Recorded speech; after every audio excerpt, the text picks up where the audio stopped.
Hey everyone, this is Riddle Hacker AJ Raven, and I'm back with my recap review of Animal Kingdom season number 4, episode number 9, which is titled SHTF, which is an abbreviation of, you all know what it means, just Google it.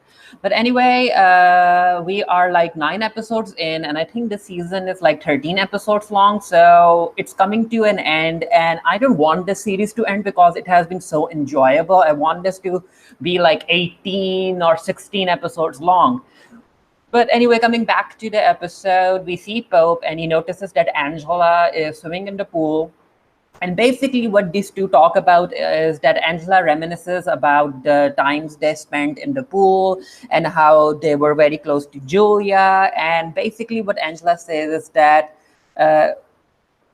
it could be that Smurf isn't coming back, that Smurf is dead, and that Pope should consider telling his brothers about it. And also that Pope is going to be in charge, and whether or not he's going to let Joshua live in the house. And Angela is like, Pope, you're the oldest, so you'll be in charge when Smurf leaves. And I'm like, Angela, do you even know who Joshua is? Joshua isn't going to let anyone take the power away from him, especially after Smurf dies. So over at Deran and Adrian's place, both of them can't sleep because both of them have a lot of stress on their minds. So Adrian gets up and he's like, I'm going to go and watch some TV.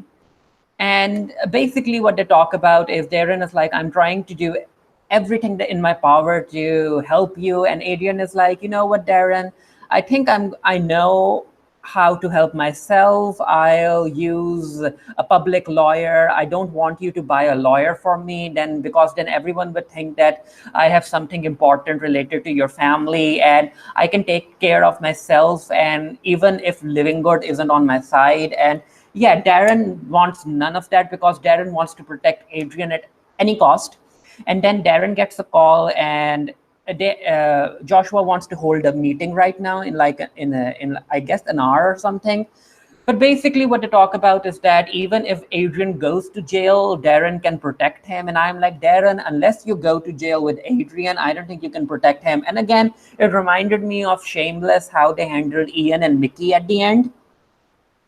And before Deran walks away, Adrian tells Deran that, Adrian doesn't really know what Deran wants to do with Living Good, but Adrian does ask or request that Deran not do anything to Living Good's kids. And Deran doesn't reply.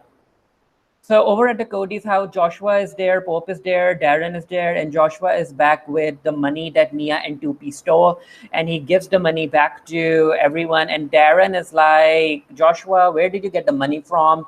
And Joshua explains that there was a girl he was seeing, and that girl was keeping an eye on them. But now they don't have anything to worry about because he has taken care of the girl. He doesn't tell them that he killed Mia or that Pete was involved, but then Pope isn't happy about it because Pope's the one who tells Deran that the girl that Joshua is talking about was a Trujillo, and Deran isn't happy about any of this.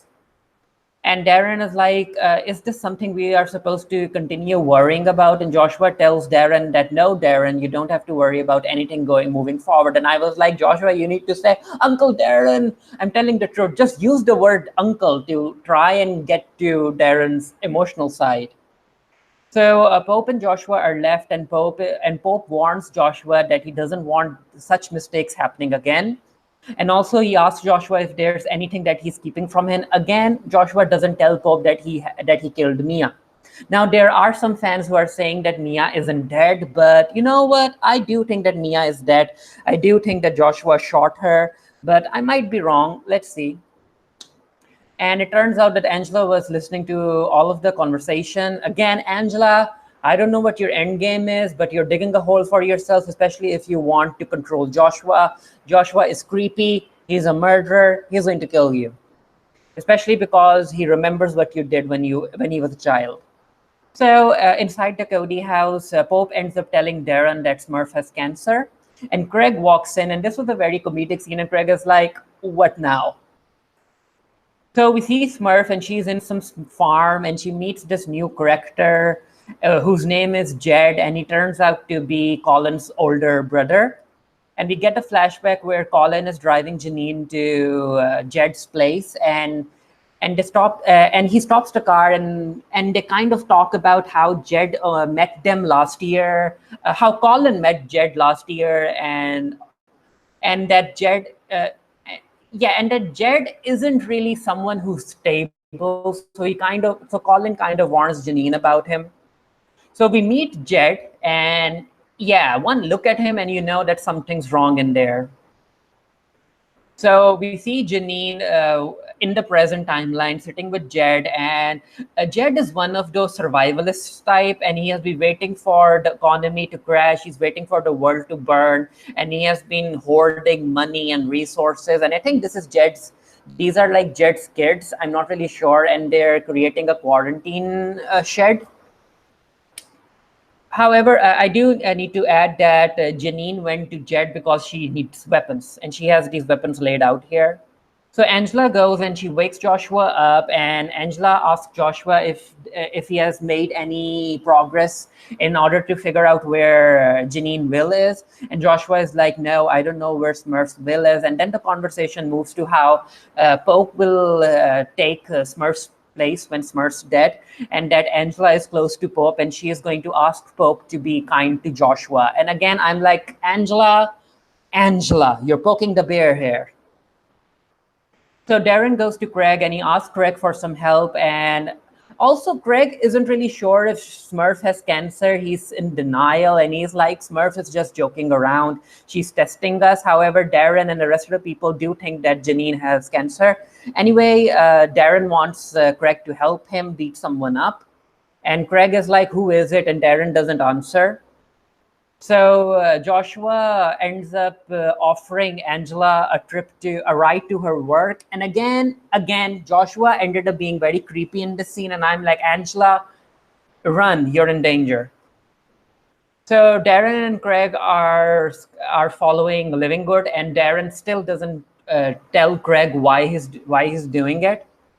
So Pope goes into Smurf's room in order to try and clean it up, and there are medicines lying around. And yeah, Pope is just not emotionally stable right now. So over in the past, we see Janine and the rest of the people eating dinner, and Jed's wife, you can see that Jed is someone who hits his wife, who mentally abuses his wife as well as physically.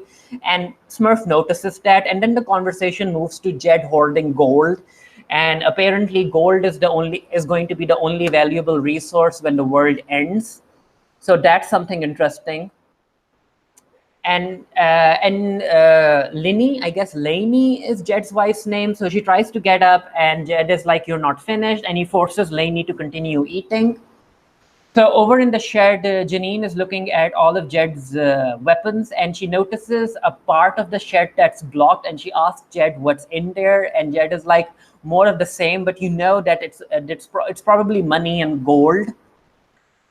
So yeah, Craig and Deran follow Living Good to a police bar, and Craig is like, wait, Deran, you're trying to hit a police officer? And Deran is like, yeah, I'm trying to hit him. I have my reasons. And yeah, he doesn't tell Craig, and Craig is like, you know what? I'm out. You aren't trusting me, so I'm out, especially if you're going to hit a policeman. And Craig walks away, and Deran decides not to go after Living Good alone. So you know that he's probably going to think of something else. His kids, not his kids, Deran. So Joshua ends up driving Angela to an old neighborhood where he kind of grew up. And this is also the neighborhood where Angela used to buy her drugs. And yeah. And you know that Joshua is going to try and do something to Angela. So Craig hasn't been picking up Ren's friend's calls, and Ren's friend ends up running to Craig's house, and she's like, Ren, when I came back from work, Ren was passed out in the bathroom, bloody, and she's in the hospital. So Craig goes with her. And Joshua talks about his childhood with Angela, and Angela is actually very apologetic about what she did to Joshua. And Joshua takes out this blunt and he smokes in front of Angela. And yeah, his plan is very clear. He's going to make Angela do drugs again. And he walks away. He's like, Angela, do you need a ride home? And Angela is like, no. But before Joshua walks away, he does leave some money on the table. Yeah, and also these look like very delicious tacos. So in the past, Janine is in the bathroom and Jet comes in all creepy like, and Jet is like, "What are you doing with my brother? You can do way much more." And I actually like the fact that Smurf just pushed Jet away, and she goes back to Colin, and then Colin tells Janine that he comes from a very abusive family. Their father used to hit his children as well as his mother, and Jed used to get the worst of it. And Janine actually comforts Colin by saying that you're nothing like your brother, you're nothing like your father. And also, she still hasn't told Colin that she's pregnant. So, in a surprising move, Pope goes to meet Lina after her dance class. And Lina, I mean, her response was made sense, especially because she's a kid. She's still trying to process everything that's happening to her. And then Lina's adoptive family comes in. There's his father, and Lina's adoptive father is like, yeah, Pope, you can meet Lina, but you also need to tell me when you're coming because we don't want to put more emotional pressure on Lina. And Pope is like, Lina's grandmother is sick and I wanted to meet her. And the adoptive parent is like, we can set some time to meet, and I can bring her over to meet her grandmother. But Pope just walks away. Also, it was good to see Lina. So over at the bar, Detective Pierce, because he's hungry to get back at Janine, comes into the bar, and he's using Deran to get to the Cody family, especially because he knows that Deran's boyfriend Adrian is in trouble. So I'm not really sure if Deran is going to speak against his family.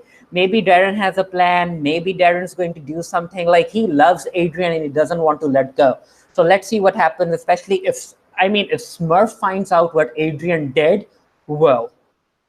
So over at the hospital, Ren is sorry, and she actually tells Craig that she thinks that the child might be Craig's. And I'm like, it's not really surprising. I guess most of us knew that the child that Ren was carrying was actually Craig's. But anyway, Craig has been wanting a family, he's been wanting a child, so he's okay with it. And Angela, yep, Joshua's plan worked, and she's walking around all high. So there's the baby son, and Craig holds him, and it's a very cute scene. So I guess Craig is going to tell Smurf that she is a grandmother. So now Smurf has Lina, and she also has Craig's baby. So over in the past, Janine wakes up because of the noise that Jed and Colin are making because they're fighting about something, and Elaine comes in and she gets hit as well. And Colin is like, Janine, pack your bags, we're leaving. We don't really know what the altercation was about. So while on their way away from Jed, this is where Janine tells Colin that she's pregnant, and Colin is like, are you going to keep it? And Janine is like, yeah, I'm going to keep the baby. I don't think she realizes that she's going to have twins. Maybe. Just think of this. Maybe the kid that Smurf is having is the oldest Cody son that we haven't met yet. What if it's one of the... who knows, right? We are all thinking that it's probably Pope and Julia. Maybe they have an older brother. Who knows? So and Pope goes to the kitchen, and it turns out that Smurf is back, and Smurf is like, and of course Pope is angry that Smurf just walked away without telling anyone. And Pope actually tells Smurf that he told the boys that she's sick, and Smurf is like, yeah, I understand that, but I have a job for us. And especially because you guys have been having issues with the previous jobs, this time I'm going to accompany you. And as far as I can tell, she and the Cody boys are going to hit Jed's safe. They're going to steal the money from him. They're going to steal the weapons. They're going to steal the gold and all of that. And that brings the episode to a close. And I'll be doing a written review of this for the Geek Theory. The link to that will be down in the comment section below as soon as the review goes up. Let me know what you guys thought of this episode. I enjoyed it, and I'm looking forward to seeing what happens next. And until next time, stay happy, stay safe, stay blessed, and I'll see you guys later.